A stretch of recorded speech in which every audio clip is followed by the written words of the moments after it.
మనం ఇప్పుడు కరకరలాడే కారం చుట్టలు ఎలా తయారు చేసుకోవాలో చూసుకుందాం.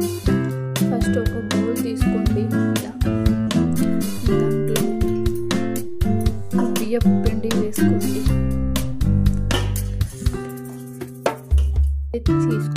వేసుకోండి, బాగా మిక్స్ చేసుకోవాలి. చూసారు కదా, ఇప్పుడు ఇది బాగా మిక్స్ అయిపోయింది. ఇప్పుడు దీంట్లోకి మనకు కావాల్సిన 2 టేబుల్ స్పూన్లు కారం, రుచికి సరిపడా ఉప్పు, కొంచెం ఆయిల్, ఇట్లా వాము ఇట్లా ఉంది కదా, దీన్ని ఇలా కలిపి వేసుకోండి. వాము వేసుకుంటే టేస్ట్ చాలా సూపర్గా వస్తుంది.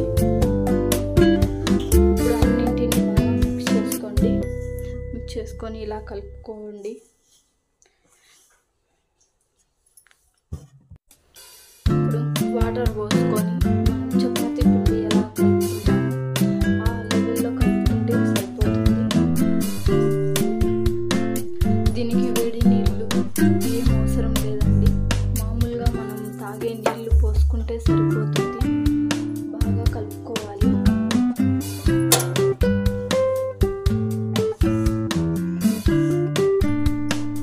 సరిగా ఇప్పుడు ఇలా పిండిని ఒక తడి బట్ట తీసుకొని ఇలా కప్పేసి పెట్టుకోవాలి.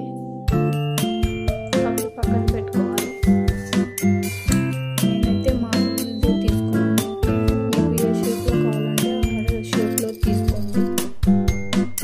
దీనికైతే లోపల సైడ్ అంతా నూనె పూసుకోండి. ఎందుకంటే పిండి కచ్చుకోకుండా బాగా వస్తుంది. నేనైతే ఒక కవర్ తీసుకున్నాను కారం చుట్టలు వేసుకోవడానికి. దీని మీద అయితే ఆయిల్ పూసుకోండి. కారం చుట్టలు ఈజీగా లేస్తాయి. అయితే మనం తడిబట్ట వేసుకొని పిండి నానబెట్టుకున్నాం కదా, ఎలా ఉందో చూద్దాం రండి. చూడండి, ఇది చాలా బాగా ఉంది. దీన్ని ఒక ఉండలాగా చేసుకోండి.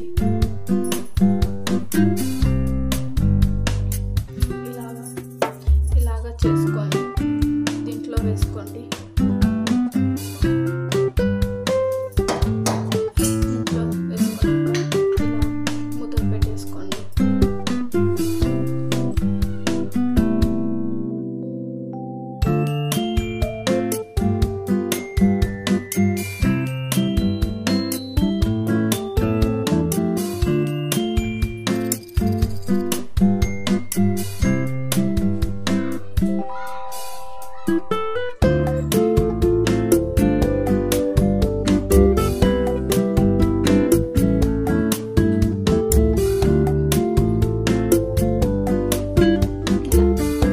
చూసారు కదా షేప్లో ఎంత బాగా వచ్చాయో.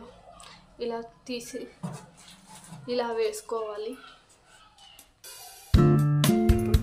నూనె అయితే వేడెక్కింది.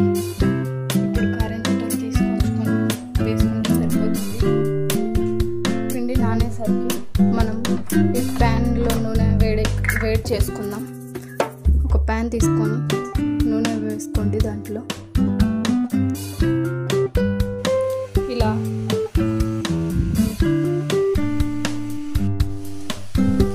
పొంగుతుంటే నూనె బాగా వేడి